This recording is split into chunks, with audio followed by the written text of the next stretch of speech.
Shalom sahabat Zoe, hari ini kita akan pemuritan membahas tentang OB. OB itu identik dengan taat. Dalam Kolose 3 ayat 22-24 mengatakan, "Hai hamba-hamba, taatilah Tuanmu yang di dunia ini dalam segala hal. Jangan hanya di hadapan mereka saja untuk menyenangkan mereka, melainkan dengan tulus hati karena takut akan Tuhan. Apapun juga yang kamu perbuat, perbuatlah dengan segenap hatimu seperti untuk Tuhan dan bukan untuk manusia. Kamu tahu bahwa dari Tuhanlah kamu akan menerima bagian yang ditentukan bagimu sebagai upah. Kristus adalah Tuhan dan kamu hambanya." Kita lihat dalam ayat ini, hamba yang dimaksud adalah kita, ya.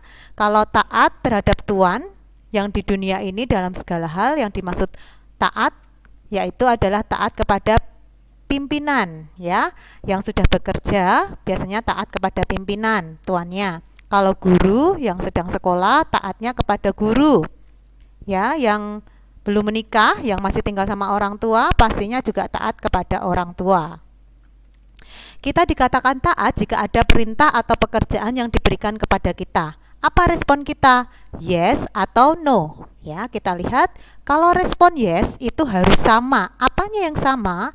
Yaitu hati, pikiran, perkataan, tindakan, hasil harus sama. Itu adalah OB rules, ya. Ini harus sama, 5 hal ini. Jika misalkan ada salah satunya no, misalkan hatinya no, tapi pikiran, perkataan, tindakan, dan hasilnya yes, itu bisa menjadi kategori membohongi Tuhan Yesus, ya. Padahal Tuhan itu tahu hati kita. Kalau hati kita bilang no, tapi semuanya bilang yes, itu tidak baik, ya. Itu namanya membohongi Tuhan. Di dalam Kolose 3 ayat 22-24 mengatakan, "Jangan hanya di hadapan mereka saja untuk menyenangkan mereka, melainkan dengan tulus hati karena takut akan Tuhan." Seperti itu.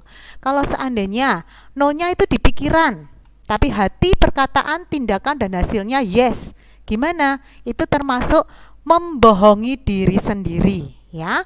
Apapun juga yang kamu perbuat, nih ya, dikatakan di Kolose, perbuatlah dengan segenap hatimu seperti untuk Tuhan dan bukan untuk manusia. Jadi motivasinya apa? Pikiran kita apa gitu, ya. Lalu kalau seandainya no-nya perkataan, Mbak, tapi hati, pikiran, tindakan, hasilnya sama, yaitu yes, itu termasuk membohongi orang lain. Kok perkataannya beda? Nah, itu membohongi orang lain, ya.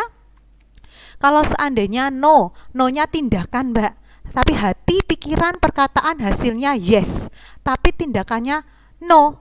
Nah, padahal Tuhan itu melihat proses, itu termasuk tidak bertanggung jawab, ya. Di dalam Kolose 3:22 ayat sampai 24, kamu tahu bahwa dari Tuhanlah kamu akan menerima bagian yang ditentukan bagimu sebagai upah. Kristus adalah Tuhan dan kamu adalah hambanya. Orang lain tidak tahu, ya, tindakannya seperti apa nggak tahu, tetapi Tuhan tahu karena Tuhan melihat proses, ya. Nah, kalau misalkan no-nya hasil, Mbak, nah ini sama, tindakan dan hasil itu sama, ya, termasuk tidak bertanggung jawab jika hasilnya no, ya. Sudah hati, pikiran, perkataan, tindakannya sudah melakukan yes, tetapi hasilnya tidak ada. Nah, itu juga tidak bertanggung jawab. Bahkan kelihatan sekali kalau kita tidak bertanggung jawab karena tidak ada hasilnya. Seperti itu, Mbak.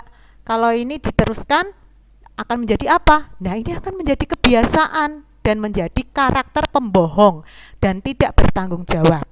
Lantas, apakah boleh bilang tidak, Mbak? Boleh, namun berikan alasannya. Katakan dengan jujur, jika sedang sakit, tidak enak badan, dan banyak tanggung jawab, bukan alasan menyenangkan diri sendiri. Misalkan males, nggak bisa, atau keterbatasan lainnya. Nah, itu bukan menjadi alasan, ya. Jadi berikan alasan dengan jujur.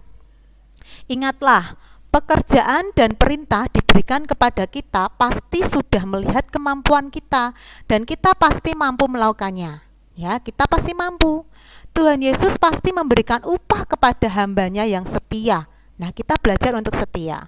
Dalam Matius 25 ayat 21 mengatakan, "Maka kata tuannya itu kepadanya, baik sekali perbuatanmu itu, hai hambaku yang baik dan setia.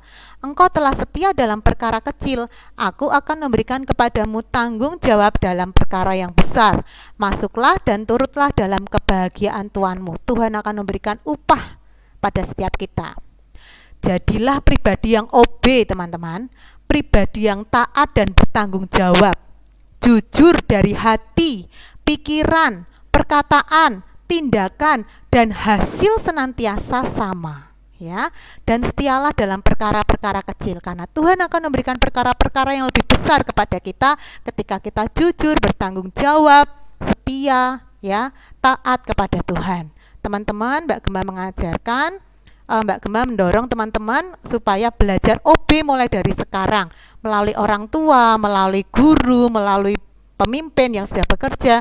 Tuhan akan memproses hidup kita untuk menjadi pribadi yang OB. Oke teman-teman, silahkan di-sharingkan, direnungkan, dan boleh diskusi dengan kakak-kakak pembinanya. Kalau misalkan ada pertanyaan, boleh WA ke Mbak Gemma ya.